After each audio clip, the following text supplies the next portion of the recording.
We often talk about our favorite games. For example, just last week, we talked about our favorite games from Canadian publishers. Before that was favorite games like Unmatched. Now, this week we've got a question from a fan asking how we pick those favorites. Welcome to episode 283 of the Tabletop Bellhop Gaming Podcast. Now, in addition to an open discussion about what about a game makes it one of our favorites, we'll also be reviewing a couple of games from two of our favorite publishers. It's going to be Reign of Dragoness from Grandpa Beck and Ahau from our previous sponsor, Grand Gamers Guild. In addition to that, we're also going to share first thoughts on Tea Witches. First, we should introduce ourselves. I'm Sean, your host, and with me is Deanna. Hello to all the Bellhop boarders. And, of course, Mo, the Tabletop Bellhop himself. I am Mo Tuzano, the Tabletop Bellhop, your cardboard concierge, helping you make your game nights better. We like to record Wednesday nights at 8 p.m. Eastern here at twitch.tv/tabletopbellhop, and you can join us here in the lobby, our chat room on Twitch. Okay, now on to some housekeeping. First up, disclosure. Wherever you're watching or listening to this, any links you see are most likely going to be affiliate links. When you use one of our affiliate links, it costs you nothing extra, and it does help to support the show. Speaking of supporting the show, I want to acknowledge that this episode exists because of the support of our awesome Patreon patrons. Finally, I want to point out that you can find links to absolutely everything we talk about in this episode in our show notes. So if you're listening and you're thinking, what was the name of that game again? How do you spell that? What was that website they mentioned? Just head over to the show notes, which you can find at tabletopbellhop.com, episode 283, and you'll find everything right there. So we wouldn't be proper Canadians without an apology. Yesterday, the owner of Escape Mail reached out to point out we flubbed something while talking about the Shackleton series on our last episode. Now, this one's on me. There was a typo in the show notes, but I didn't catch it or correct it. I called out that the game features over 700 hours of content, and that's not right. It's actually over 700 minutes. It's 6 episodes, and they each take about 1 to 2 hours, which leads to a high end of an estimate of 720 minutes, not hours. Sorry about that, Paul, and sorry to everyone else, too. The Tabletop Bellhop team is here to answer your gaming and game night questions. Tonight's question comes from Jonathan Stodola, who asks, what makes a game your favorite? Is it the feeling you get from playing it, the artwork, the mechanics, the theme, something else? And why is it so hard to answer? What is your favorite game? I got to say, that's a great question, Jonathan. I thought it was actually a really neat one, a good one that I think we can open up to discussion. We try to swap it up so we're not always just recommending games every episode, and it's nice to have a nice open discussion now and then with the three of us, especially when it's a topic I'm not sure we all agree on. Now, we talk about our favorite games of all time, all the time. Like, that's pretty much every game recommendation episode we do. It's like, here's our favorite trick-taking games. Here's our favorite games to play with our kids. Here's our favorite whatever. Here's our top 20 games of all time. We've pretty much talked about all of those things. So we talk about favorite games all the time, but I think it's going to be interesting to sit there and think more about it and go, well, why? What makes those 20 games the best games of all time? Or what makes this game a favorite? Why are our favorite kids games? Is there something they all have in common? Our favorite trick-taking games, is there something about them that makes them better than all the other trick-taking games out there? And I think it's going to be kind of fun to talk about this for a bit. So really, there are 2 questions here, and we're going to start with what aspects of a game are important to making it one of your favorites? So he called out a couple different things, like, is it the feelings you get from playing, the artwork, the mechanics, etc.? And I have to say, for me, the first and foremost thing is the feeling you get from playing it. Like, if it gets my brain whirring and I'm focused on the game and I forget about the rest of the world, then that's a good game. That's going to be I'm going to bookmark that one as a favorite, right? So for me, it's similar, but it's not as much the feeling during the game as the feeling after the game.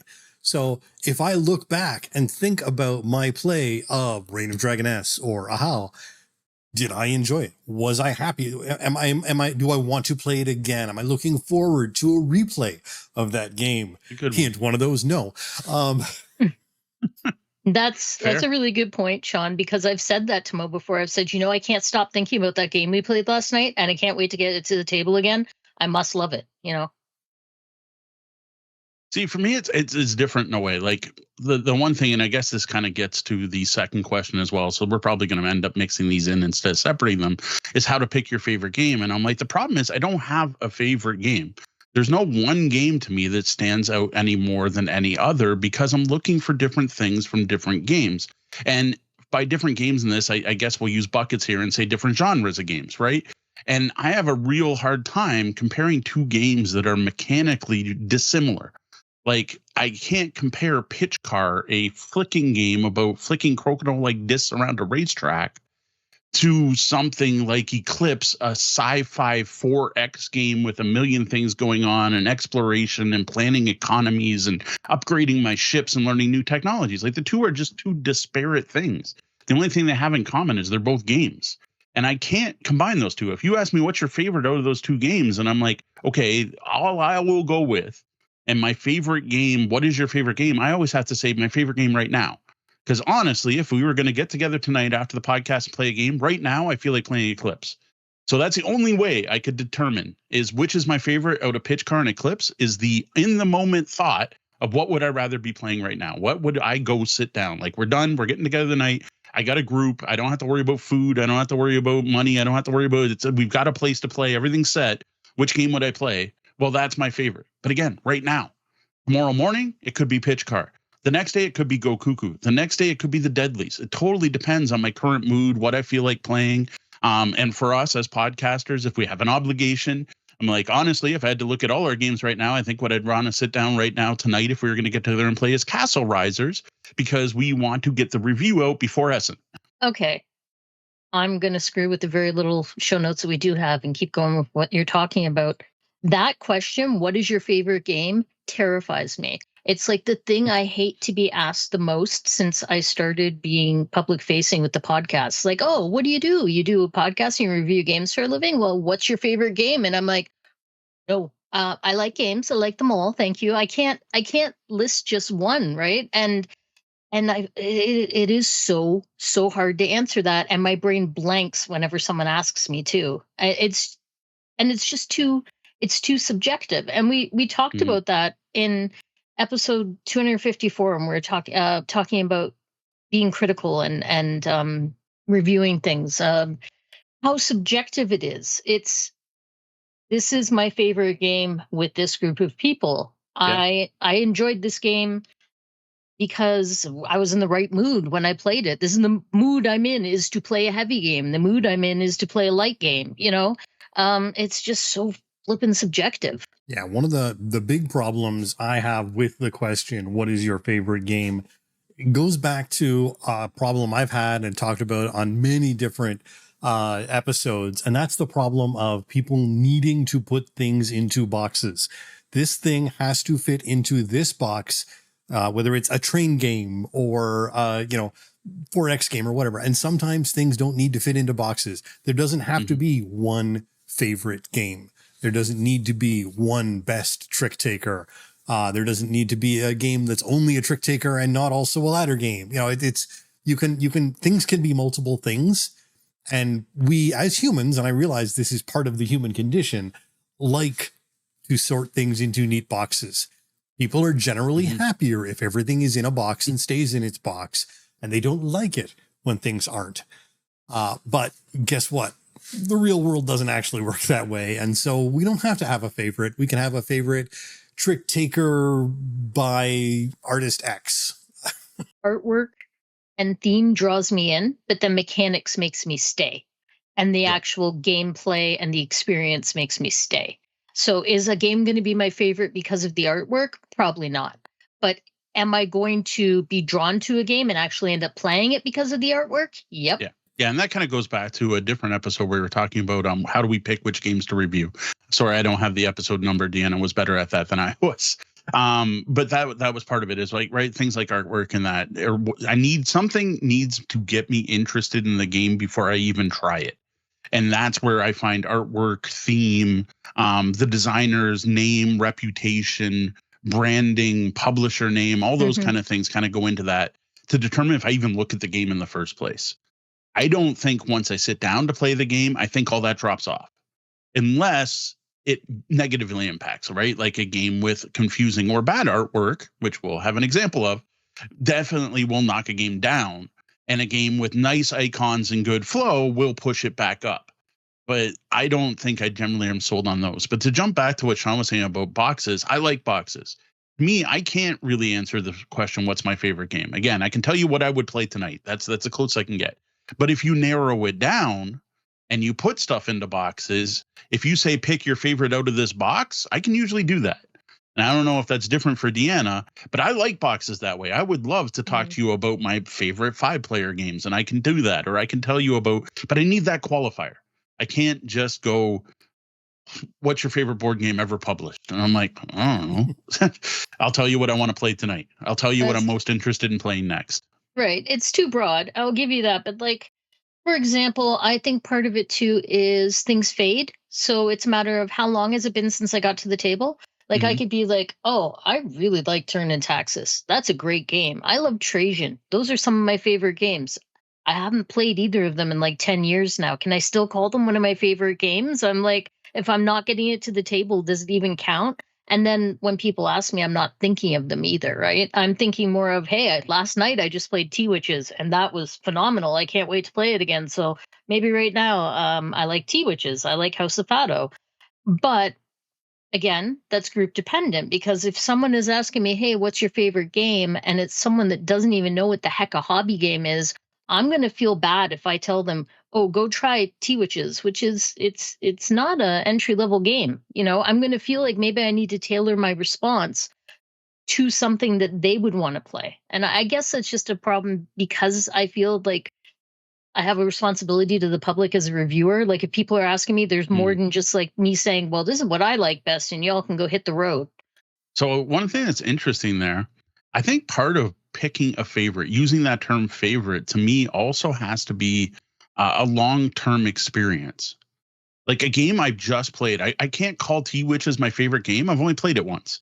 Like I feel it doesn't have enough breadth. I don't have enough experience with the game to call it a favorite yet.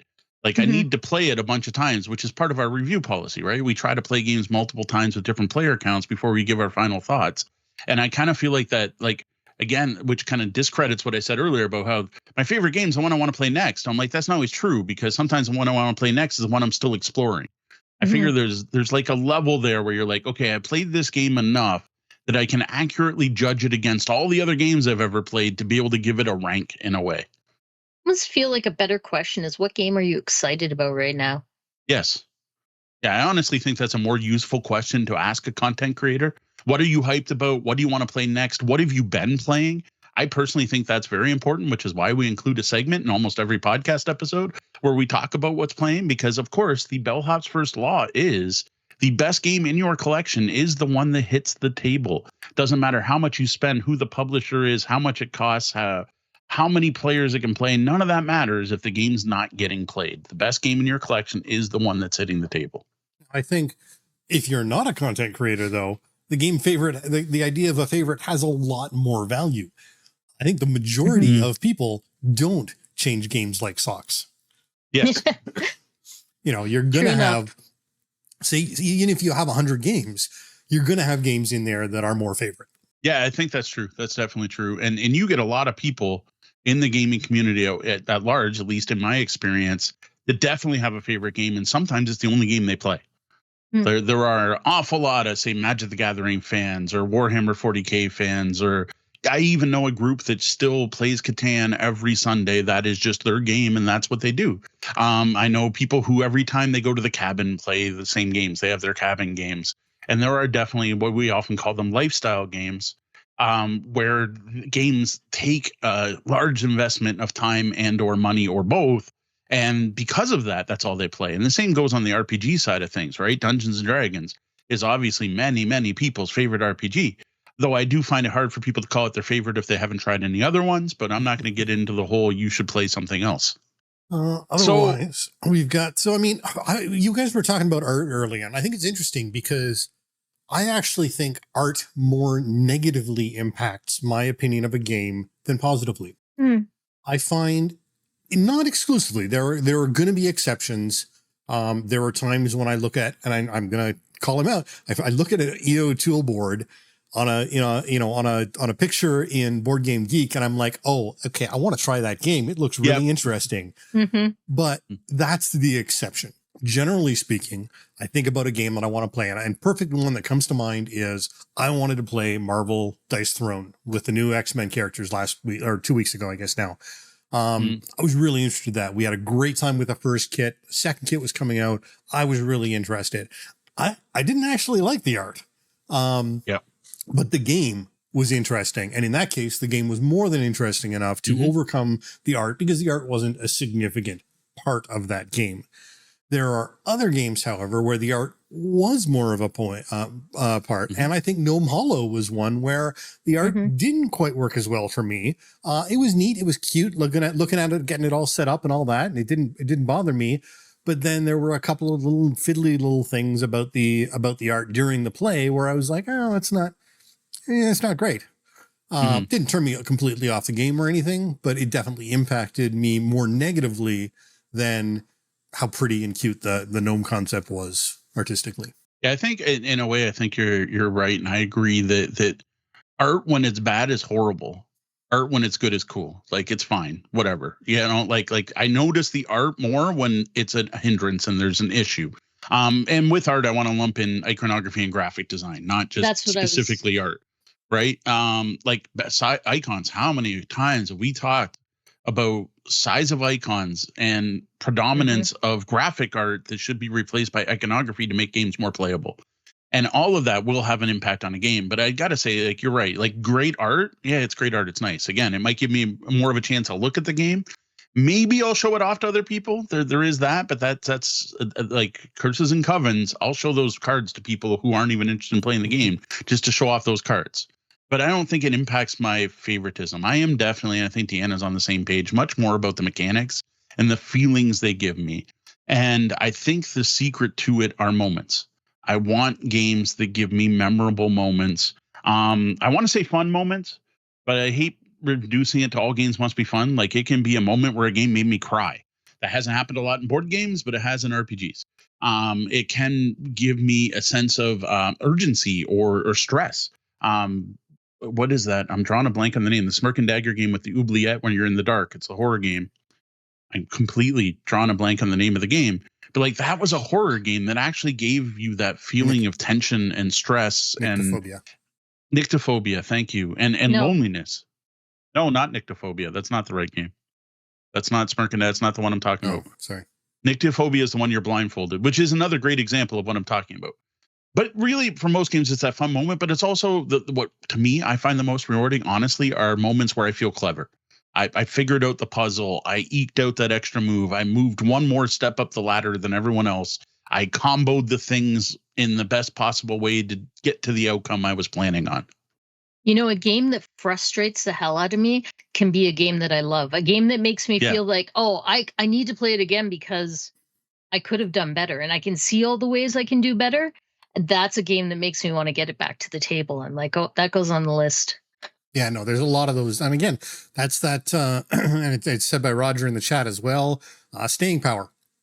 You know, when that game sticks in your brain, when you're still thinking about the fun you had or what you could do next time or whatever it might be. If that game is you know, setting up house in your head, there's definitely something to it there. I'm going to go back to the artwork again, and I'm going to say when you separate out graphic design, iconography, when it's good, it's invisible. You don't think about it. Yeah, that's kind of the term I was trying to, it disappears in the background, right? You're like, I don't even notice the art. The art's just there. It looks good. Great.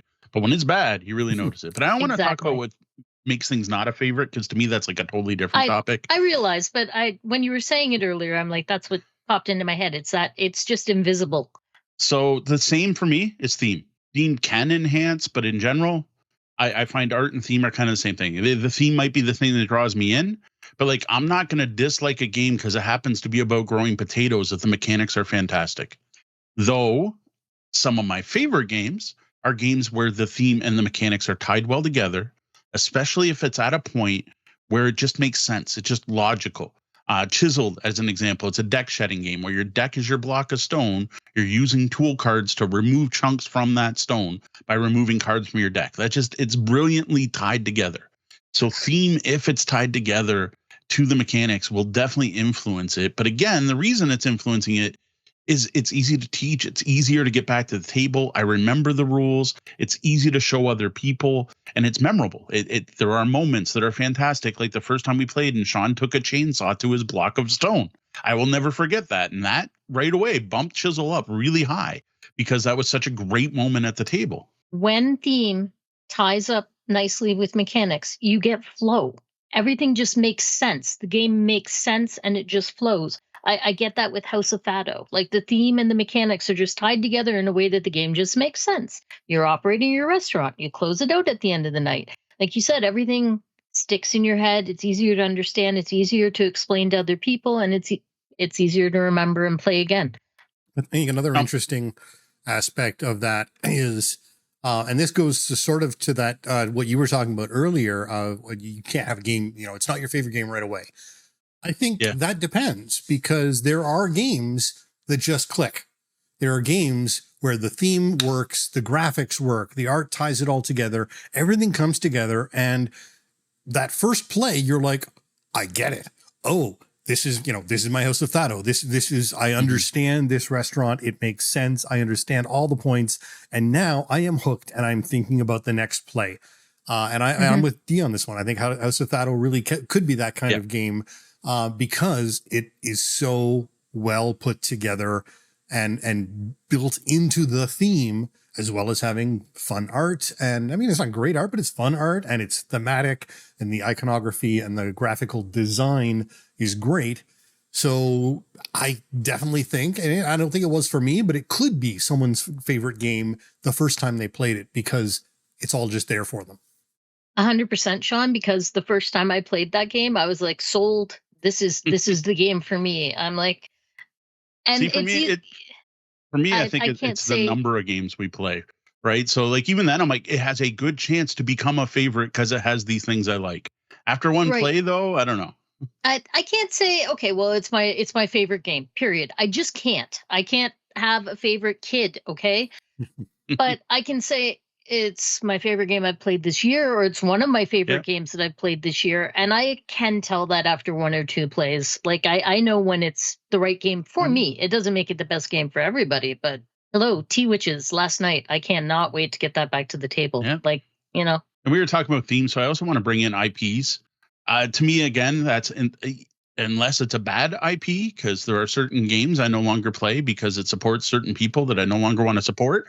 IP doesn't matter to me. Like, I don't think I would enjoy Eclipse more if it was Star Wars. I think it's cooler, it's neater, and it might get more people to play it, but like, I don't need Star Wars on there. And so on. To me, IPs are, again, it might get me to look at a game I wouldn't before. I'm going to look at a Star Wars game before I look at a Survive's the wrong one. What's I'm drawing a total blank here. On reality TV shows where they kick people off the island or something. Survivor, that's what I was thinking. I'm going to look at a Star Wars game before I look at a Survivor game. For example, I'm probably not going to pick up Big Brother the game or Ted Lasso the party game, because those aren't things I'm into, and I'm probably going to look at something that says Doctor Who on the cover. But as far as favorites go, like the IPs to me are kind of like the themes, and I don't really see a good way to tie IP to mechanics. The only example I can think of is Battlestar Galactica with its hidden trader for the Cylons, because holy cow, like, did that ever fit well? I see. I think that IP is probably not going to make it your favorite, but it's going to open the door. Right. A good IP that you are connected with is going to give a game a chance to be one of your favorites. I actually probably would play Ted Lasso the party game, but I like Ted Lasso. There you go. Whereas DC Deck Builder had me sold immediately. And to be honest, even though people complain about it, I think if you actually conceptualize that game the way they want you to, it makes a lot of sense. You are the captain. You are the guy in the chair for your team, bringing together all of the utilities and the people and the tools in order to fight a force. You're not the one hero that's sitting in front of you, which is how people get DC wrong a lot of times. Yeah. They see, I have a character, I have Wonder Woman. Why does Mhm. Wonder Woman have Batman's utility belt? Well, it's not. Exactly. She's the leader of your team of heroes, and you are the guy in the chair, girl in the chair, folk in the chair, whatever it may be, guiding your team towards a goal. She happens to be the leader of the team, or he happens to be the leader of the team, using all of those tools to their best advantage. Yeah, no, an IP isn't going to do it for me. I think because all my favorite IPs have had really dishearteningly bad There is that. games, and I'm Labyrinth not for the going win. to. I'm not Yes. going to call out anything in particular, but it's just been one disappointment after another. The other thing with an IP too is it's so easy to get it wrong. Especially with bigger popular IPs, different people get different things out of those IPs. And again, we're not supposed to be talking about the bad part, so maybe I'll skip it. But like XCOM, the board game that felt nothing at all like the video game. What was up with that? You know, like you can totally get it wrong. So jumping back to picking favorites, when I was thinking about this before we went live, before we kind of got into this, I was trying to think about what does make a game a favorite for me, right? Like what are some exact qualifiers? Now, when we're going to do an episode and I'm trying to decide what 5, 10, 15, 20 games to include, the big qualifier for me is what does the thing I want the game to do or what it's selling me better than other versions of that are trying to do the same thing. So if it's a trick-taking game, what does it add to trick-taking? Does it make it unique? Does it do something different? And what does it do better than other trick-taking games? And that's going to be the biggest factor in deciding if it's a favorite. Now that spreads to anything. If it's a deck builder, it's going to be okay. It's a deck builder, but is it just Dominion again with a new theme, or is it doing something interesting? Is there a board involved, or are they doing something completely different with it? Example, we brought up Chiseled earlier. I'll bring it up again for totally swapping the story. And to me, that's what makes games tend to stick out to me and become my favorites, is that they do something better or different from everything that came before them. Which is part of the reason that I love playing new games, and we tend to try the new hotness, and games continue to improve over the years, is iteration makes a difference. And most new games are someone taking an old concept and trying to do it better. And that often, I'm not necessarily saying the new games are always better. I have some old favorites. Nothing's done auctions better than Power Grid, as far as I'm concerned. Please prove me wrong and show me something that did. But something that will classify something as a favorite is it does it better than the other, and possibly getting into the whole Jones theory. And if anyone doesn't know the Jones theory, I don't remember who Jones was. There's a full name, but it's they only had one type of each game in their collection. And if they were going to replace that game, it had to be better, and it would Jones theory out the old one. So if their favorite tick-taking game was Skull, and then they played Thrones of Valeria, and they're like, oh my God, Thrones of Valeria is better, they would sell Skull, and they would just have their one trick-taking game. Now, it's taken things to extreme. I personally find, especially with using those two games, like Sean said earlier, they fit more than one bucket. So while one might do trick taking better, the one does 6-player trick taking better or whatever. I don't actually want to compare those two games right now. Mm-hmm. Okay, so I think if we keep with the bucket idea, if you ask me what is my favorite trick taker, I'm going to stop and think, well, what would I suggest we play? Is there a trick taker I'd actually say let's play that one, as opposed to would I play it under obligation? Would I play it because other people I like are at the table and there's a social obligation? Or would I actively go, you know what, I got better things to do? And it's a range in there, right? Because sometimes it's interesting. The when we're doing a favorite episode, when we're doing our favorite trick taker episodes, the first thing I'm going to do is sit down and think, because I'm not like Mo and D. I don't have a massive collection of things. I haven't played as many games as them. So the first thing I want to do is sit down and think about what comes to mind when I think of a trick taker. Oh, well, Gorus Maximus comes to mind. It's one of the first games that comes to mind. I really enjoyed playing Gorus Maximus. Okay, that goes on the list. What else? Oh, well, euchre, but well, you can't really call it euchre. Everyone, blah, blah. And you go through and I start by that. And then the next step I do is usually go and find a list of trick taking games, because I need more help with the memory. I'm not Mo's, but I'll look down a list and games will jump out at me. And I'm like, oh yeah, absolutely. Why did I not think of that? You guys do that sometimes by going down into the basement and looking at physical board games. I do it by going on Board Game Geek and looking at a list, because I don't have the the 1,500 games surrounding me. That is exactly what I was going to say. I start with whatever's on the top of my mind, and then I have to go downstairs and walk around and look at all the shelves and go, oh, heck, why didn't I think of that?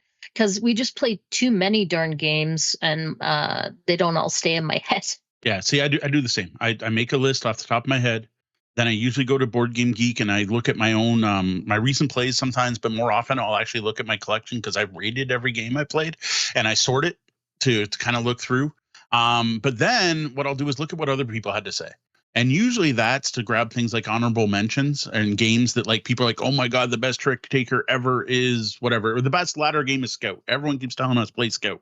I'm going to use that because it's an actual example. I have not played Scout, so I'm not going to put Scout on the list because I haven't played it. And I'm not going to think of Scout. But then I go look at other articles and I'm like, okay, I've just looked at 10 different top 10 trick taking games and this game was on all 10 of them. We probably should call that out just as due diligence for our fans who probably haven't Googled it and read those other 10 reviews or whatever.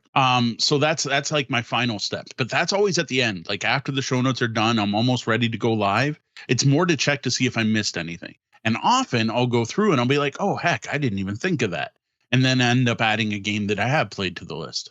Yeah, interestingly, it's a lot of times I'll go to the list and I'll be scanning through and going, oh yeah, okay, yes, because Mo has got more games and knows more games than me. So yeah, you've already called out that, and I get to the bottom of the list and I go, wait a sec, how did you? Why is this game not on there? And there's been a few times where it's like, oh yeah, how did we miss that?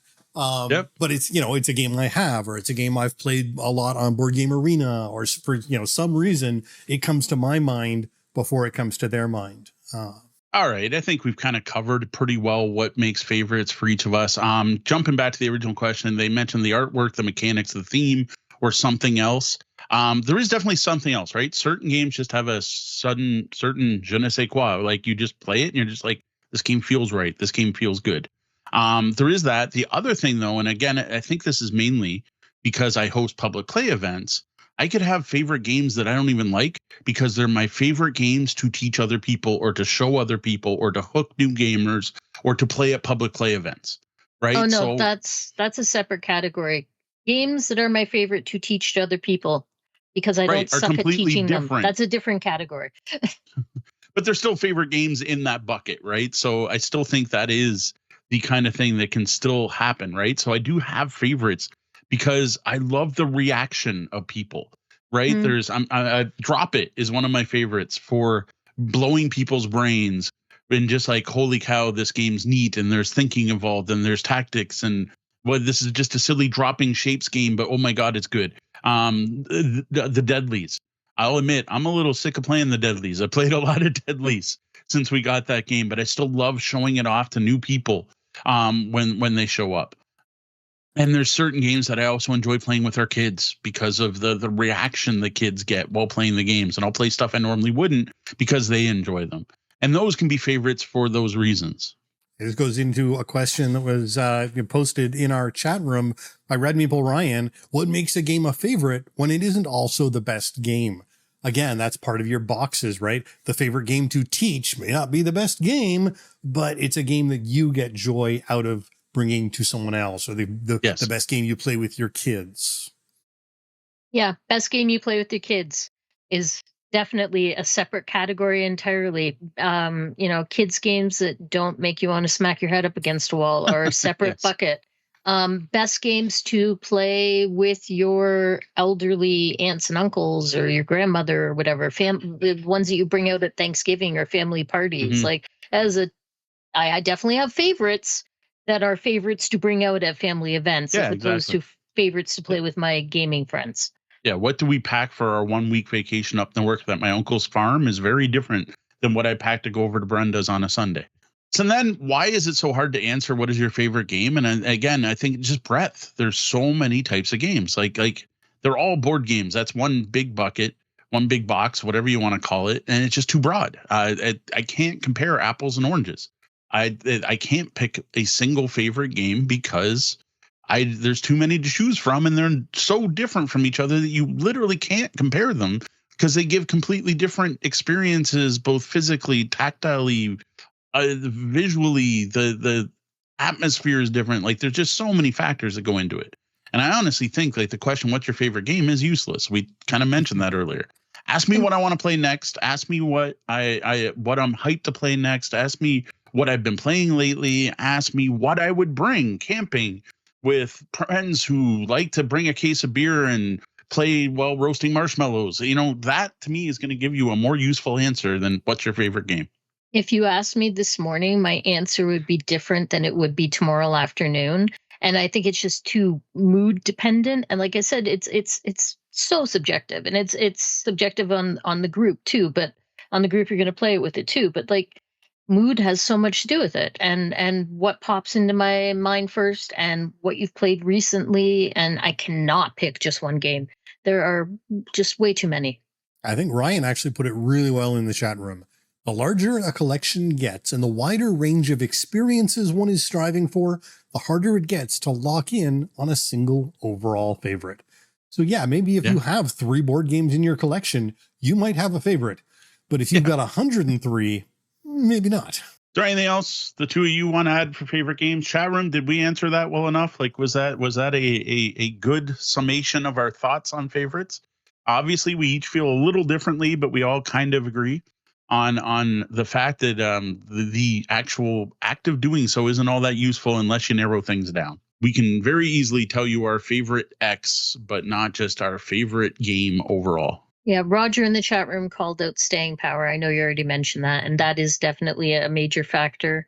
Again, it's the feeling, right? It's the feeling the game leaves you with when you're done. Sean was right about that. Not necessarily the feeling while playing can matter, but if that feeling lingers is what's more important. It's that little bit after, especially the day after. If I'm thinking about a game the day after, it did something right. There's something. Or if we're talking about it, if we get together and like, oh man, did you see that group playing this at Walkerville last month and how much fun they were having, right? If you're talking about it, it's all about the experiences. If the game can give you an experience that's a memorable experience, there's a really good chance it's going to be up there with our favorite games. I think that's one of the reasons why Blood on the Clock Tower has such staying power in all the groups everywhere across North America, possibly the world. It is an experience, and it seems to be an experience that sticks with people, and they keep coming back for more. Thank you again, Jonathan, for such a interesting conversation starter. Good question. Send us your questions. We like questions. Send them to questions@tabletopbellhop.com. All right, well, what about you? What do our fans have as a favorite game, or can you, like us, not possibly pick a favorite from your children? That, or let us know if you have a qualifier, especially something we didn't think of tonight. Is there something special about a game that it will immediately make it one of your favorite games? What is that quality the game has? What is that special something that makes a game one of your favorites? You can let us know by sending meeple. That green meeple. Yeah, lately it's got to be a colorblind thing. Like greens and reds are still sticking around. The last 4 games we played have no yellow. I even wore my yellow shirt tonight in protest of no more yellow in board games. What's going on? I want my yellow back. If the game has yellow, it would be no. Honestly, it doesn't actually bother me if yellow is not there. But yeah, let us know. I want to hear what's your reasons. How does a game become your favorite? What sticks out? Or just tell us your favorite games. So that could be a flood of information. Send off an email to mo@tabletopbellhop.com. Leave a comment or reply, or post on our Discord server, which you can find at discord.tabletopbellhop.com. Welcome to the Bellhop's Tabletop, where we take a look at the games that we've been playing and other cool stuff going on. Yeah, so with the kids being back in school means one inevitability: illness. Last 2 weeks, at least, someone in the family, at least one person, has been fighting off something, and at one point, 4 of us. So this meant very little game playing. At this point, though, everyone's pretty much on the mend. Kids are back to school, and we did get a chance just last night for Deanna and I to sit down with Brenda to try out T-Witches. This is a hot new game from our friend Manny Vega, who we've gotten to know through a few different gaming conventions, and the Opera USA Opoly. I got to try this one out at Gamma Expo back in February, and there's so much going on here. The table presence, this game is going to make you walk over and take a look at it. So it's got gorgeous artwork from Sandra Tang, who is the same artist who did the artwork for Flamecraft. So it's very cute, cozy vibes, which is very colorful. And it's got this cool 3D fountain in the center that's on a Lazy Susan that actually turns. And the mechanics around that are fascinating. But I mean, just like from looking at it from across the room, you're going to be like, what is that? Why does it have this fountain? Oh my gosh, it spins. Oh, look at the cute little witches. Like you can't not go over and look at this thing. And then it's just got a lot of like cool inset pieces, like these little teapots that you use. You're a witch and you're selling tea at the Tequinox, and you have these little animated teapots that are out doing your bidding called teapups. Well, the teapup pieces are inset so that the tea fits inside them as they go out on the board. So it's just this nice little dual layered piece that's kind of nifty. All of that, like the physicality of the game is really cool before you even get into any of the rest of it. And the rest of it's so good. Yeah, it's basically a worker placement game, an order fulfillment game that has a bunch of other aspects from other games. There's even a familiarity here to Flip 7, also from the op, because every round starts with everyone has their own deck of witches that are going to visit their stand. And it's a push your luck thing. You're flipping witches up, trying not to get 2 witches from the same coven to show up at once. If you do, they bust and they leave your line. I don't know. I guess they don't get along too well or something, or don't like being in the same line together. And then once you've established which witches have come to visit you, you then go in to send your teapups to various spots on the board to collect toppings and teas, as well as upgrading your stall because you're at a festival sharing various, trying to sell various types of teas and toppings. You send your teapups up, you take actions, you upgrade, and you're doing all this to fulfill your customers. And there's a neat mechanic where when you fulfill a customer, they become loyal. So what happens, they go to a different spot of your board and they go face down. Well, next round, they get back in line and they get to skip the line because they're your favorite customers. They're your loyal customers, but you have to feed them tea every turn, the same tea, or else you lose them as loyal customers. And there's ways you can earn tickets to tell them, no, I don't have your tea right now, but come back next week, which is a way to keep your loyal customers. There's celebrities that you can get to come to your thing and they become loyal customers. But again, you have to keep serving them tea every round or they leave.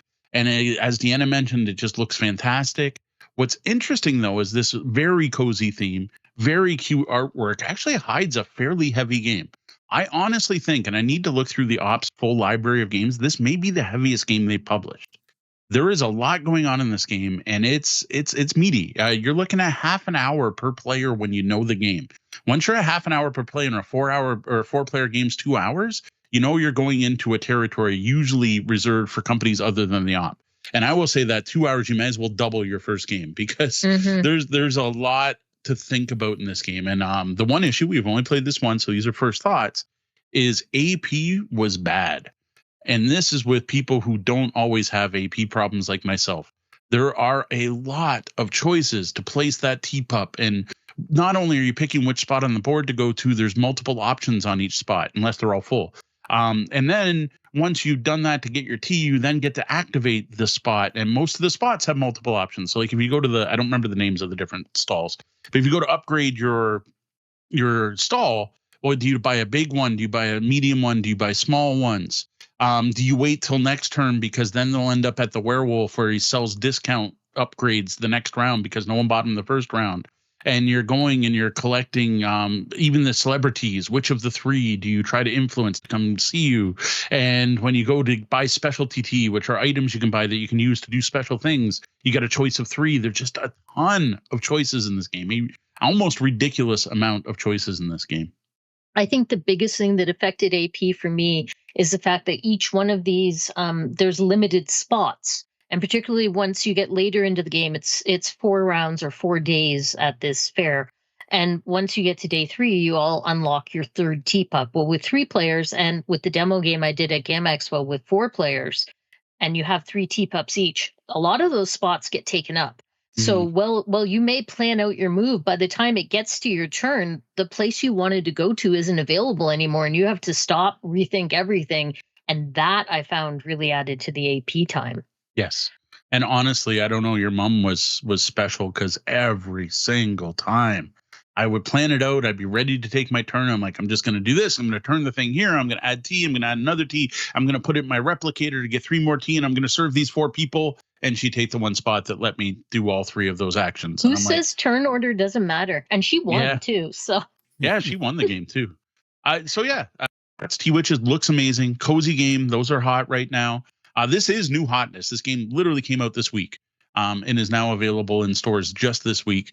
Looks amazing. The ops production quality, the art is awesome. Manny Vega makes these kind of cute games. He's most well known, at least for now, for Flamecraft. T-Witches might surpass that one. It's just a really neat, cool game that I'm looking forward to exploring more, though I am scared to play it with my daughter Gwen because she is the most AP prone in our family. We will be bringing this out to local public play events. So if you're in the Windsor area, come on out and you can try T-Witches. You know, I don't usually like push your luck mechanics.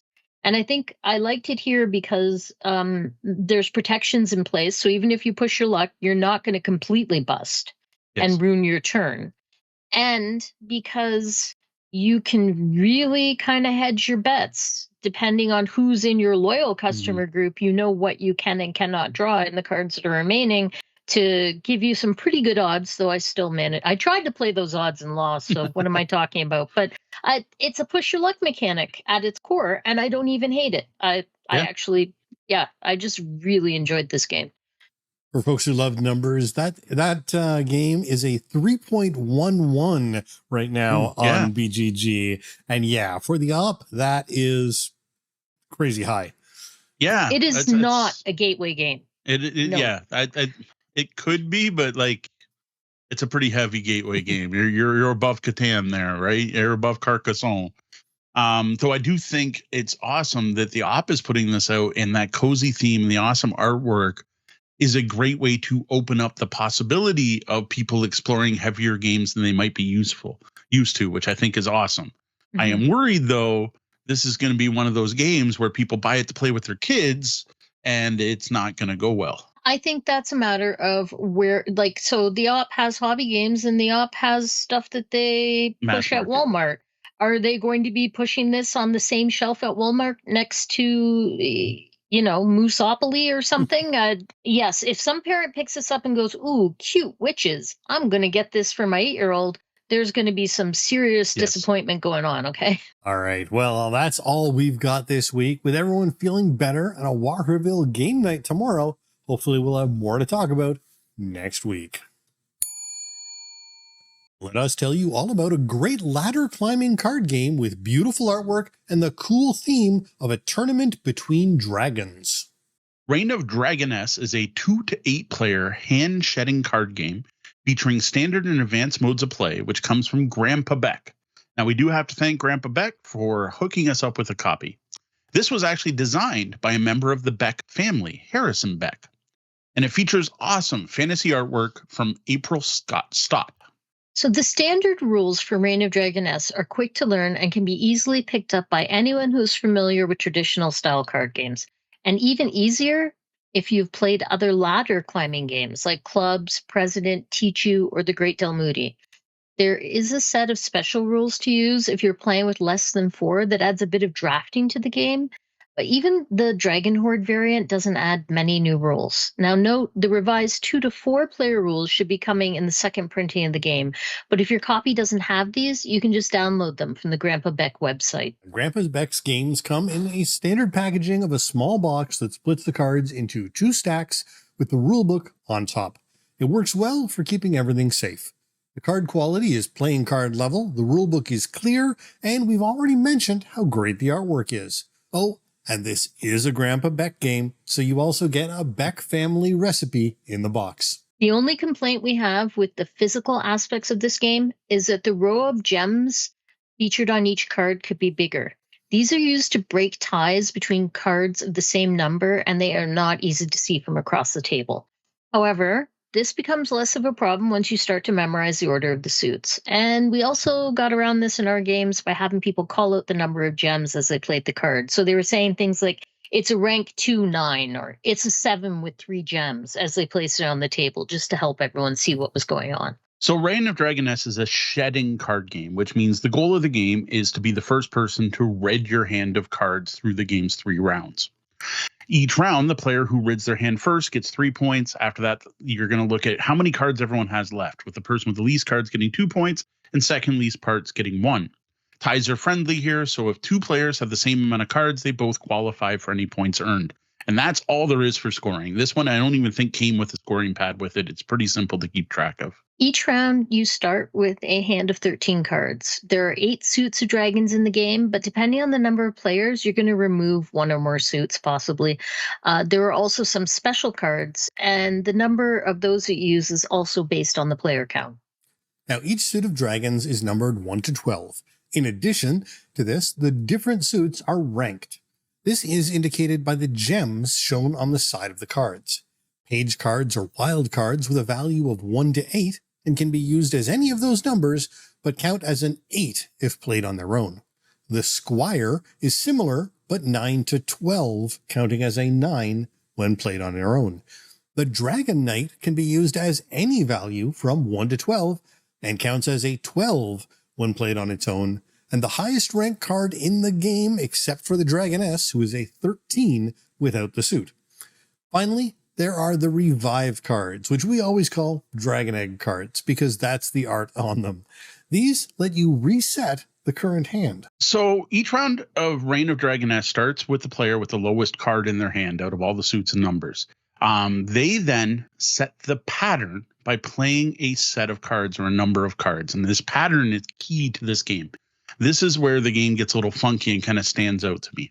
So when setting the pattern, you can play a single card, whatever card you want from your hand.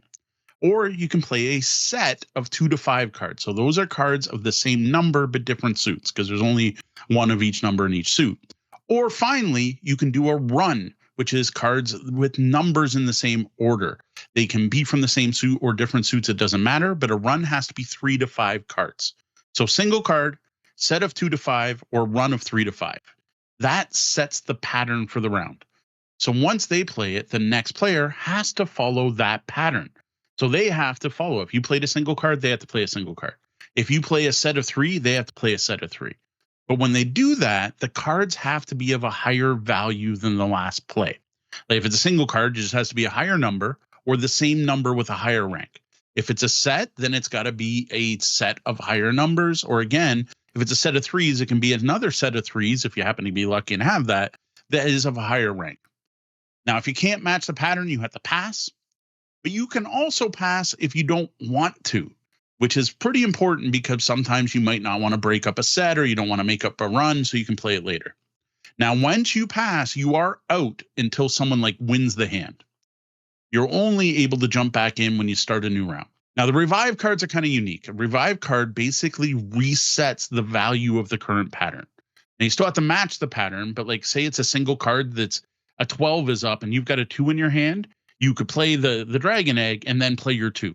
Or if it's a set of 3s or a set of 3 cards and whatever, someone managed to play 3 11s, you're well, I can't play over that, but I can play a reset and then play my 3 2s.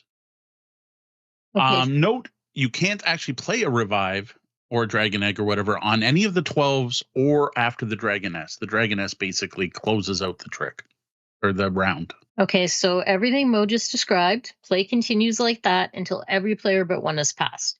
And then they win the hand and get the lead, creating a new pattern that everyone must follow. Players continue to match the pattern or pass until one of the players plays their last card, and then the round immediately ends, and everyone scores points as described above. And after 3 rounds, the player with the most points wins. Advanced rules include the following options. Ultimate Revive that lets you play revives on 12s, but still not on the dragon. Tactical Passing lets you jump back into the hand after you've passed. Conjuring and Calculating, which rewards card counting and memorization by removing the number of suits used.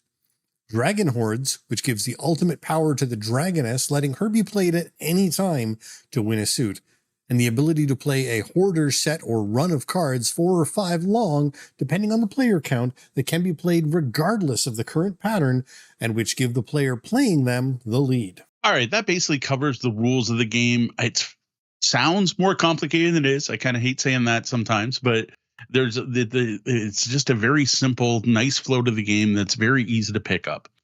And I got to say, it's been a while. Grandpa Beck's been putting out these games for a very long time. And we're kind of late to the party. We didn't start trying out Grandpa Beck's games until fairly recently, just last year, actually. And this is the second one we've tried. Now, I'd heard good things about them. And the first game we played was Skull King, which was a huge hit with our family. Everyone of all ages, local gamers, and I do encourage you check out our Skull King review for more info on that one. While Reign of Dragoness just leaves me even more impressed by Grandpa Beck's games, where Skull King is trick taking, this is ladder climbing or shedding, right? This is a really solid game where Skull King takes trick taking and does neat new things. Well, this takes ladder climbing and does neat new things. And I think that's really cool. I've been a fan of ladder climbing games since the Great Dalmoody many, many years ago, and this gets onto that list of great and some of my favorite ladder climbing games. Yeah, I love the Great Dalmoody, and this scratches the same itch for sure. It's just a really solid game.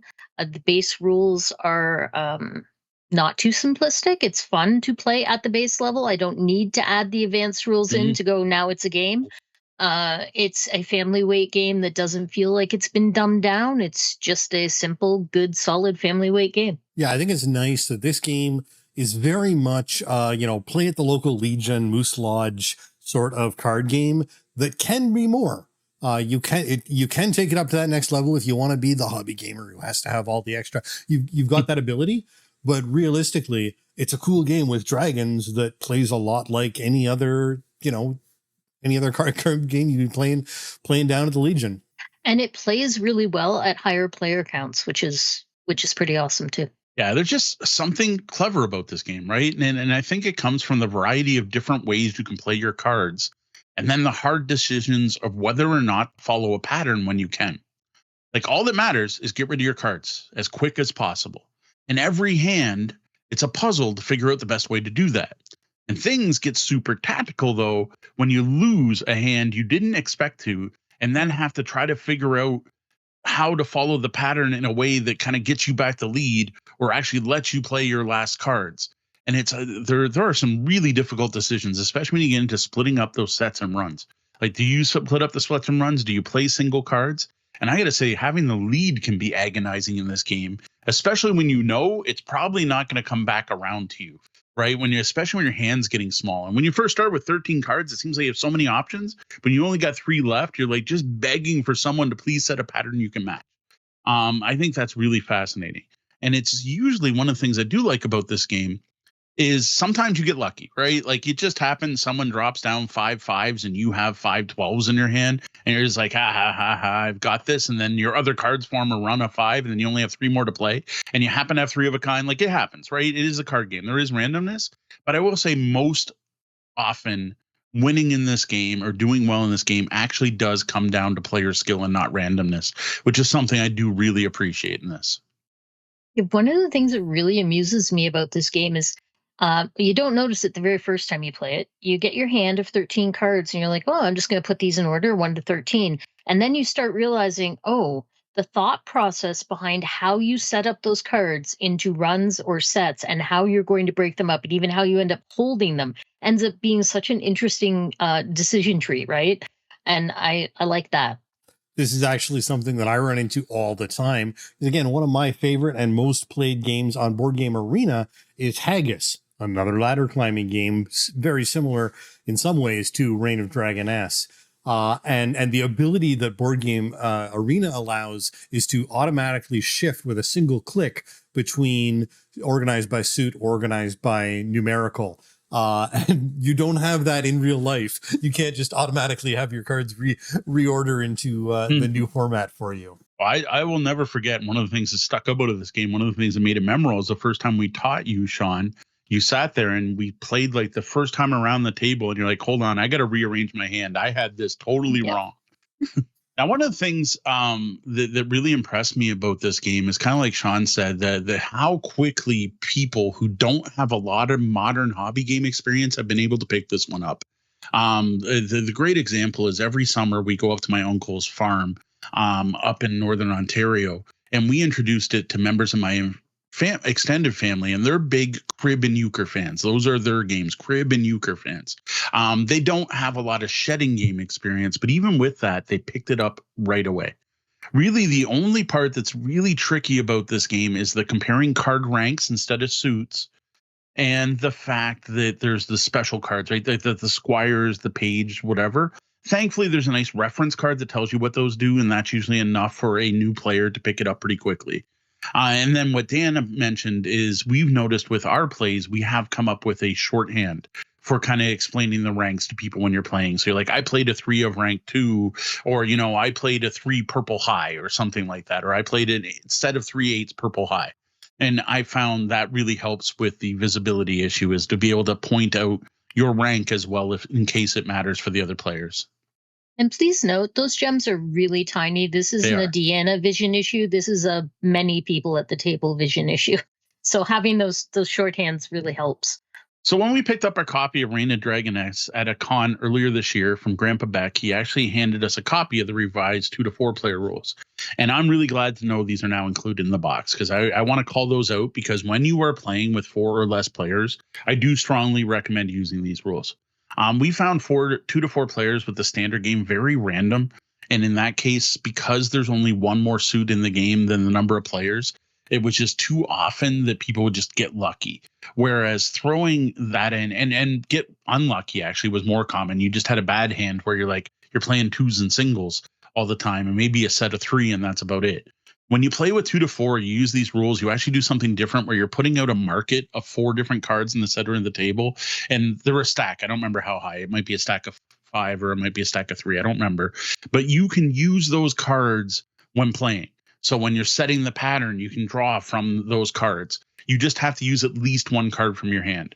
But also when it's going around the table, you can use those cards and add them to cards in your hand to stay into the round instead of having to pass. And that actually added a whole new level to the game, this new drafting system.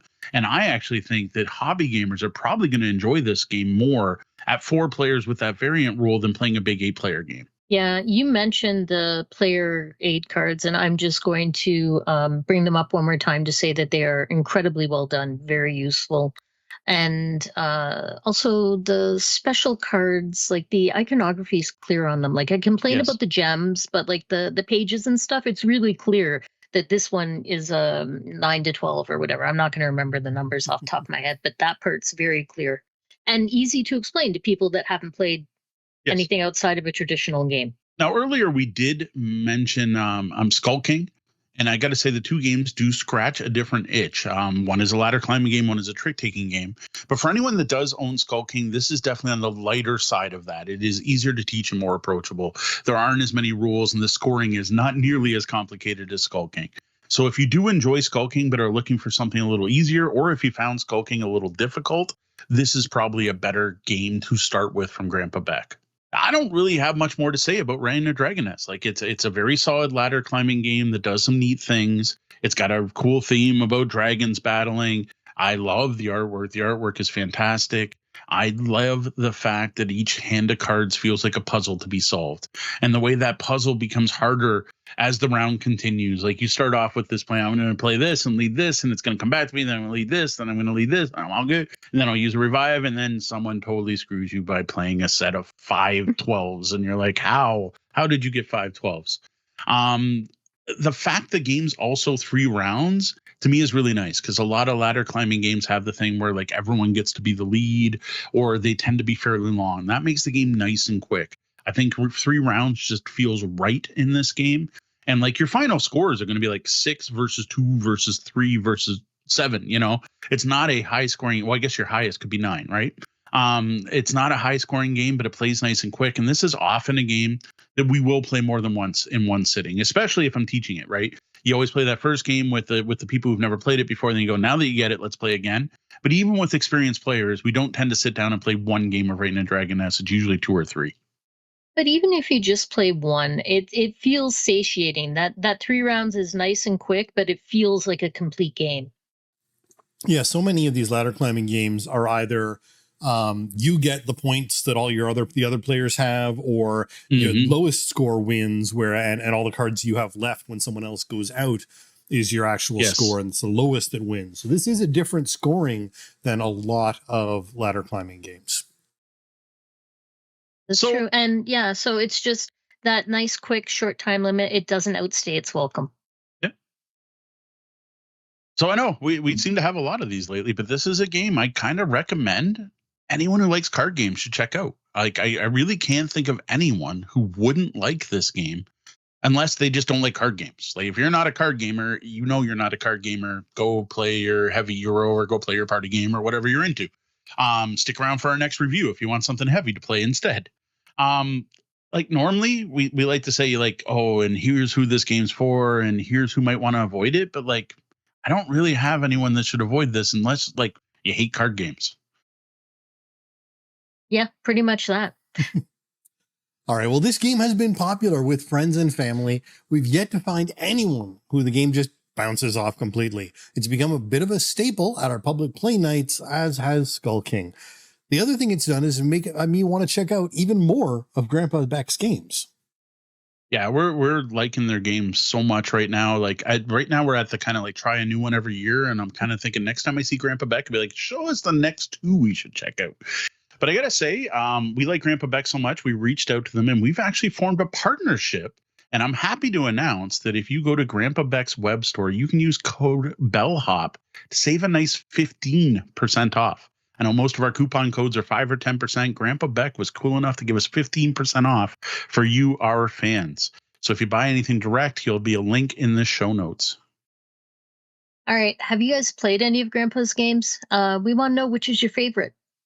We're loving Skull King, and we had a lot of fun with Reign of Dragoness. What should we check out next? What I'm curious about too is every Grandpa Beck game comes with a recipe. Has anyone made one of those? Like, has anyone actually tried one? I want to know how they are. I want to know how they turn out. Well, let us know by posting a comment wherever you found this review, sending us an email, a direct message, or better yet, post something on the Tabletop Bellhop Discord, which you can find at discord.tabletopbellhop.com. Become the most powerful ruler in the Yucatan Peninsula, battling over provinces and evoking the awesome powers of the Mayan gods in Ahau, rulers of Yucatan. This heavy Euro, which we're just going to call from Ahau from now on and skip the rulers of Yucatan every time, comes from our friends at Grand Gamers Guild, previous sponsor of our podcast, who hooked us up with a review copy. It was designed by Thomas Ola and features striking artwork from Lazar Ariel and Zabo David. It's also worth noting the designer and publisher worked closely with an actual professor of archaeology and anthropology who specializes in the Mayan culture in the creation of this game. So this rather meaty game plays 1 to 5 players, with games taking 2 hours easily. Most of ours were closer to 3. There's a lot going on here, and it's going to take playing with the same people repeatedly if you ever want to hit that time limit on the box of 90 to 120 minutes. Ahau comes in a standard Euro game square box and includes lots of cardboard and quite a bit of wood. Highlights include 5 3D temples you have to assemble but store nicely back in the box. Wooden resources in 5 different types, each with their own shape and color. Colorful tiles, a bag to draw them from, a 2-sided board for use at different player counts, and 2-sided boards for normal and difficult play for each player. See all this and the rest of the tokens, player boards, and cards during our Ahau Rulers of Yucatan unboxing video on YouTube. So the board in Ahau is basically a map of the Yucatan Peninsula, and it's broken into a number of provinces. Each is connected to a number of cities, with each city being connected to 2 or 3 of the provinces. At the start of the game, you determine which god each city worships by placing a random tile on each one. Now, between the cities are paths, and on each path, you're going to put a random production token. There are 3 of these for each of the 5 different resources in the game. Finally, a building market is created. 2 temple tiles are drawn from the bag and placed into the center of each province, as well as a starting random building tile. So at the start of the game, there's a quick draft for starting resources and temple tiles, which also determines who's going to be start player. Players each have their own temple board, a number of workers and control markers, and their own decks of cards. Note, there's no asymmetry here except for the resource and the tile draft at the very start of the game, and the deck of cards that each player has is the same. Now, each round in Ahau starts with players choosing 2 cards from their hand to play. They pick 1 card to be the region they plan to be active in this turn, and the second card being the strength they are committing to defend that region if there is a tie. Cards played in this way will not be recovered until the player has only 1 card left in their hand. During the game, you can unlock powerful new cards by building up your temple. These not only have numbers, but other special abilities. So next, everyone reveals those cards. They're going to take their little ruler standee and place it in the region they chose. Now you're going to look and see if there's any conflicts, 2 or more rulers in the same region. In that case, the player with the highest total of their current weapon rating and that second card they played will win the region. All other players then have to retreat, moving to an adjacent empty region. You also have to remember, if you're retreated from a region, you can't actually put any workers in the cities that are on the border between those 2 regions. Now, in compensation for being kicked out, the losers do get to raise their weapons by 1, making them more competitive later for more battles. On the other hand, though, the winner raises their strength by 1, which is a track that's on the main board that gives you endgame points as well as unlocking special rewards as you go up it. Next, each player chooses and collects one of the temple tiles in the region that their rulers are in. And at this point, there will only be one ruler per region. And then the players take actions. This is done in order by region number from 1 to 6. First, players place one of their workers on a city connected to a region that their ruler is in. If they now have a worker in every city connected to that province and there's still a building tile in the province, they collect it for free. Next, the player has the option to summon the god that city worships. Summoning gods requires you to have temple tiles matching the god that you want to summon. The number of tiles you use determines the power of your action, and the color of the tiles will also have an impact. The first time you summon a god each round, you place one of your control markers on that god's temple. This gives points to the first 2 players to do so, and it also unlocks an end-of-round scoring opportunity for all players. Now, each god does something different. The chief god lets you collect pyramid tiles left on the board or from the bag. The rain god lets you collect resources from a production tile connected to the city.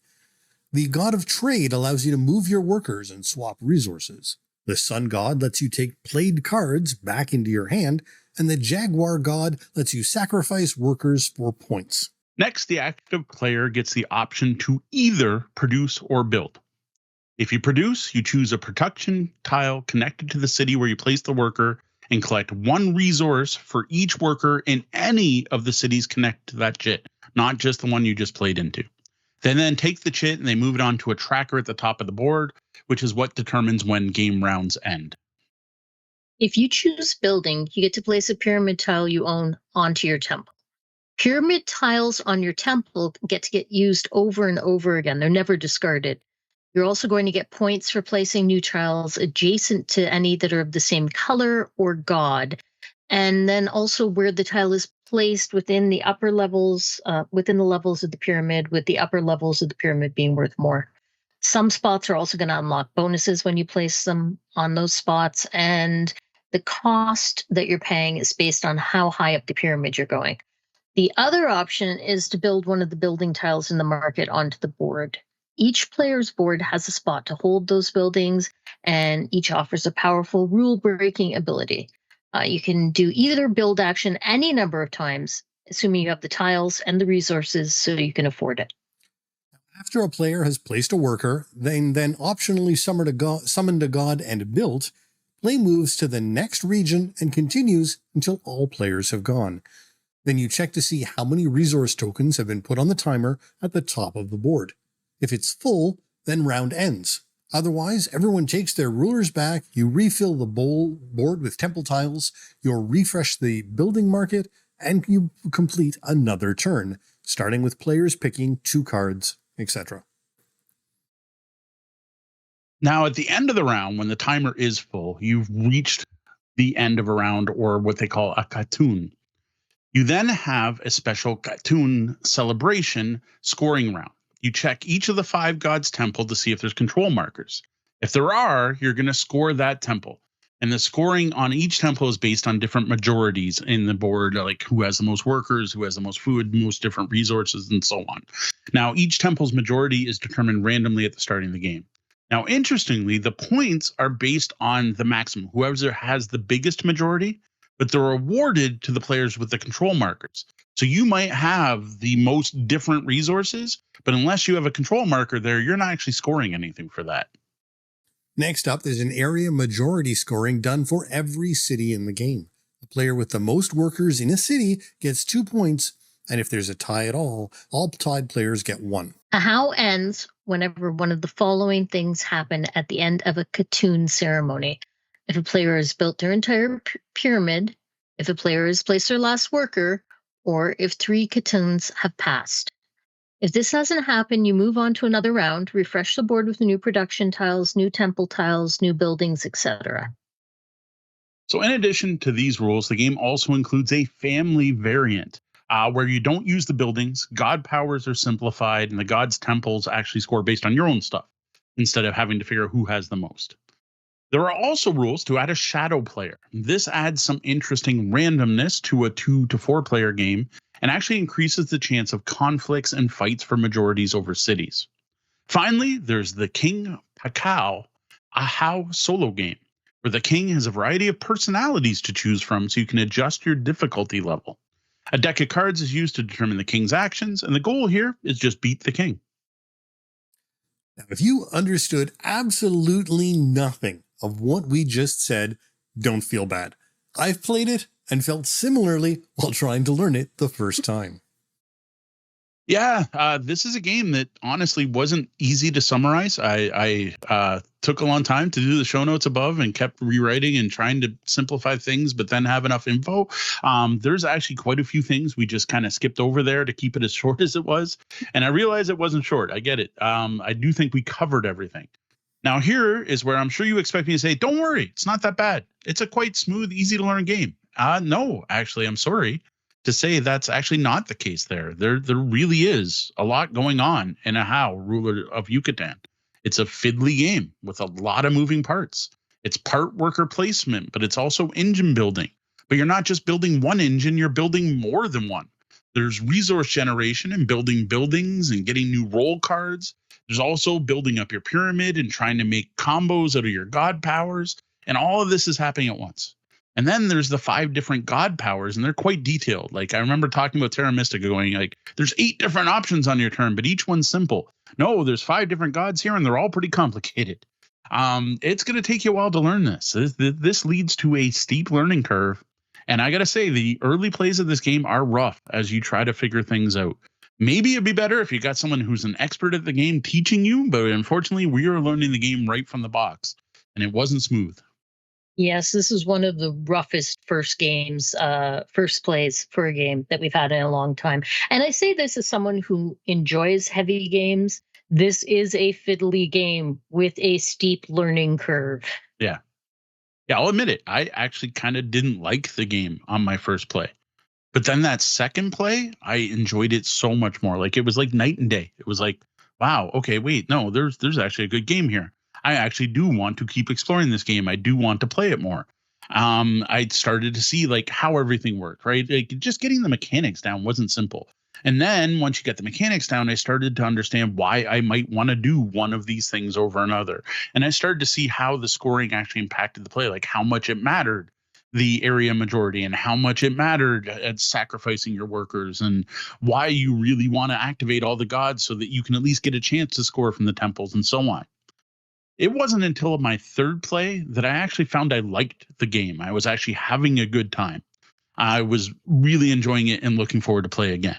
Now, you know that Deanna and I are a fan of heavier games, and that's what this is. This is a heavier game, takes some time to learn, that gets better the more you play it, and that is not going to be for everyone. Now, it's no secret that I am not a heavy gamer by default, though there are certainly many heavy games that I do enjoy. This, however, was not one of them. Had we not been reviewing this game, I might have asked to stop playing this game while we were playing it. And honestly, we play a ton of games. Some of them aren't for me. Some of them are. This is one of the first times where I have felt the urge to say, can we stop, please? There are a lot of things about this game that I enjoyed, but unfortunately, there were also some serious issues. And I felt that the issues outweighed the enjoyment. And Sean's going to get into it in a second. I think that one of the biggest issues is the graphic design choices in this game. Yeah, and that really is the sort of overwhelming issue with this game. While the game is beautiful, it comes at the expense of functionality during play. In their admirable and laudable focus on authenticity and accuracy to the Mayan culture, they seem to have lost focus on actual playability. And the use of their symbols in the game, both with similarity between the god icons, but also just where the symbols go during the game, which is directly under where you put all of your pieces, except you have to be able to see what you have just put all of your pieces on. It just failed in graphic design. Yeah, the biggest issue I found in this game is there's a couple of the gods that look very similar. Yes, they all have names, but we tend to say the green one, the blue one, the one who looks like he's smoking a pipe, and coming up with various other ways to describe the gods. But the biggest problem is the cities you are placing your workers on show what gods they worship. And unless you've memorized which city is which, they get pretty full as the game goes on. And yes, you may be able to remember eventually, but like this is one of the games where we've been tempted to take a Sharpie to it. There aren't a lot of games in our collection where I want to go physically mark up the game to make it more playable, but I really do want to take those city tiles and highlight the edges of the cardboard a different color for every god. Because once you pile a bunch of meeples on them, some of them laying down, which is one of the mechanics we didn't get into, it gets really hard to see. And yeah, okay, you might be someone that has the memory to be remember, yeah, that's a Jaguar temple, that's this, but that's not everyone.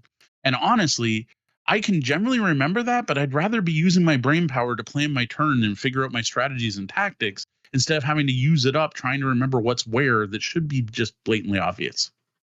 It's such a lack of functionality that one part, it's almost broken. And you can't just pick up all the meeple to check either, because as Mo pointed out, because of gameplay mechanics, some of them are going to be laying down, some are going to be standing up, and it's almost guaranteed that there's going to be more than one meeple on that place. And it's just not convenient to be picking things up to check which god is there over and over again. I really do want to take like a paint marker to this and start drawing colors or symbols around the outside edge to differentiate it, to mark up the game to make it playable. And when Mo said you can memorize, you have to memorize every game, because if you go back to that the long explanation of how you set up the game, one of the first things you do is randomize the gods on the cities. All right. Despite this, right? Yeah, that's an issue. You may be able to address it. There are probably things you can do to mark up the tiles or something. To maybe there's ways to put the people next to the cities, but that's not good, because once you get to area control, what is he in that city? Is he in that region? Whatever. But I gotta say, there are parts of Ahau I really like. I like the way you play cards to determine where you're going and your strength. And I like that that's blind, and there's that little bit of, bluffing and trying to figure out where someone's going to go. I like trying to predict where my opponents are going to go. And sometimes it's because I want to confront them. I want to beat them down. I want to scare them away, and I want to raise my battle rating. But other times it's like, he's got a combo going where her strength is ridiculous and she gets extra resources every time she runs a battle. So I want to try to go where she won't, and looking at her tiles and looking at mine and trying to predict. I love that. I think the God Temple scoring is unique. I have not played a game with that type of scoring system where whoever's there is going to score based on whoever else has the most, even if they're not in that temple. I find that very unique and neat. I really enjoy it. And what I like is it encourages players to manage their resources. Like, for example, the one that's like, you're going to get a point for every different resource, whoever has the most different resources. Well, there's I think it's 6 resources in the game. So if you're the player with 6 different resources and that scoring system's coming up, like one of the moves you might do is to spend a bunch of them before that comes up, so that the person on the temple doesn't get the points. Or you might play on that god because you now notice, and you're like, I wouldn't normally call on the Jaguar god, but the Jaguar temple is going to give me all these points if I call on it. And I think that's really neat. I find the economy can be very tight. Getting resources can be hard in this game. And to me, it gives me that thing that I love in games, which is a puzzle to be solved. Figuring out how I can play those 2 temple tiles and buy that building is always fun. My favorite thing, though, is figuring out an engine and then running it. This is an engine building game. The worker placement's part of it. The area majority is part of it. But you are trying to build engines. But it's not just one, right? You might find some buildings that work well together for a specific strategy. Or you might specialize in specific gods to to be able to collect a ton of resources. You can do things like manipulate how quick the game's ending based on the actions you're taking, or you might be able to move your people all over the board and just be able to trade resources like crazy, so you can always have what you want. I really like that. The roll cards are another thing. Like, you get to draft a roll card and it might unlock a new way to score points every round, and being able to get that card and then do other things like using the god that lets you pick up your cards so you can play it more often. And I really like that stuff. I like that puzzle feel in Ahau. I like how tight it is and how you're always confronted with difficult decisions. And I like the engine that you can set up. But I'm almost annoyed by how much I'm annoyed by how much I like this game. If I just straight up hated it, I'd be like, well, get rid of it. But I am annoyed because of the graphic issues being laid over top of this really great game. It just ticks me off. I think one of the problems I have with this game is something that we see a lot in games is games don't get a lot of play. Games have to stick or people aren't playing them. Mm-hmm. And this is not a game that sticks. This is a game, as Mo described, that he didn't like until the third time he played it. Yeah. And we as reviewers need to play things multiple times. As the person who bought this game with their own hard-earned money, it's hard to say you have to play this until you like it. That's a really hard way to sell a game to somebody. Mm-hmm. But that's kind of what we're saying here. No, it is. Like, honestly, I think Ahau is a very mechanically solid game with some really neat mechanics, with some really poor graphic design choices. There's other things too that make this one hard to find. It's hard to spell and pronounce. I didn't know it was pronounced Ahau, like you're yelling, until learning it from the publisher. And it's one of those, and it's not from a big name publisher, right? So I honestly think this game's become a bit of a hidden gem just because no one's heard of it, right? No one knows this is out here. I think it's a very good heavier Euro. No, we're saying that heavy. It's no 4.8 on Board Game Geek. It's not an 18xs game. It's not a super heavy game, but is on the heavier side of things. I think it has some really cool stuff going on. It's got stuff I haven't seen elsewhere, but it's definitely a game that you have to work at. There's homework required. Like, this is a game that your first couple plays are going to feel like work, and it's not going to be for everyone. It's fiddly. It's hard to learn. There's a huge decision space. It's hugely AP prone. That's analysis paralysis, where people spend a lot of time thinking about their turns, but it does reward that thoughtful and clever play. So the AP in this game tends to be worth it. That you need to spend that extra time thinking and figuring out that combo, or figuring out how to eke out that one more turn, or being able to summon that god for one more point. If this is a game, if this is your style of game, like if you like these heavy games that take a bit to master, where you can also sewer yourself, you can play badly, and playing badly will mean you lose this game. If that's your jam, you're probably going to love Ahau. But if you're into more casual games, I can't see this one winning anyone over.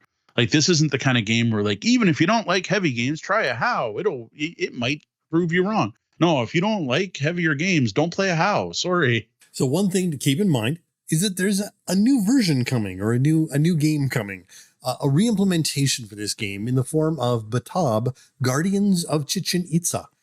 Now, while we haven't seen it yet, it claims to streamline the worker placement system, and I'm hoping that they'd learn some lessons on graphic design from their first game and people's responses to it.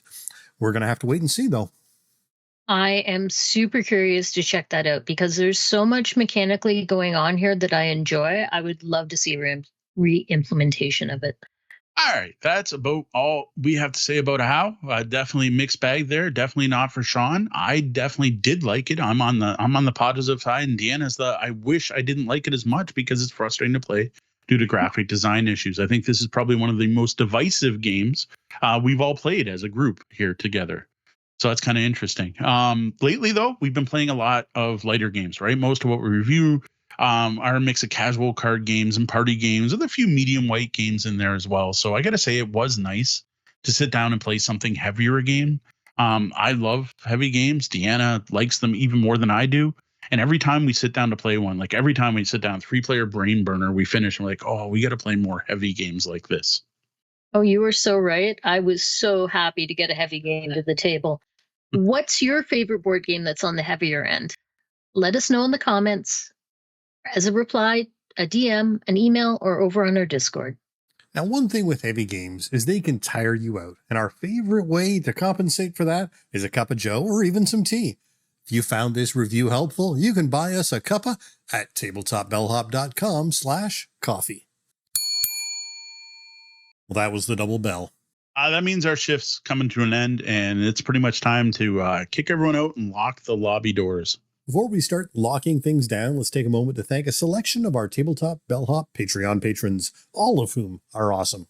Yeah, thank you to all our VIPs with a special shout out to Evil John. Thank you, John. Thank you, Brian Kurtz. Chris Leary, thank you. Dave Hutchinson, who was in the chat earlier today, thank you. I know you had to leave to get some sleep, so good night, Dave. Diane Tuzano, thanks, Di. And Roger Malash, if you're still there in the chat room, thank you. And if you're not, thank you also. Well, your first stop to finding us should be tabletopbellhop.com, but you can find us all across the web as Tabletop Bellhop, one word, and on your podcatcher of choice as the Tabletop Bellhop Gaming Podcast. All right, we could always use new questions. If there's some way, any way we can help you, if there's any advice or anything you want to ask, please feel free to do so. Send an email to questions@tabletopbellhop.com. Go to the webpage, click on Ask the Bellhop, tag or DM us on social media. Or if we happen to bump into each other in person, feel free to ask. Your questions fuel our content. The other way that you can help us out is to subscribe on Spotify or Apple Podcasts or wherever you're listening. And please share this episode with other gamers if you think they might enjoy it. Share it with them even if you don't think they'll enjoy it. Here, check out this terrible podcast. It'll help our numbers. Sure. That's all for us tonight. For the Tabletop Bellhop Gaming Podcast, I'm Sean. I'm Deanna. And I'm Maurice. Thank you. And game game on.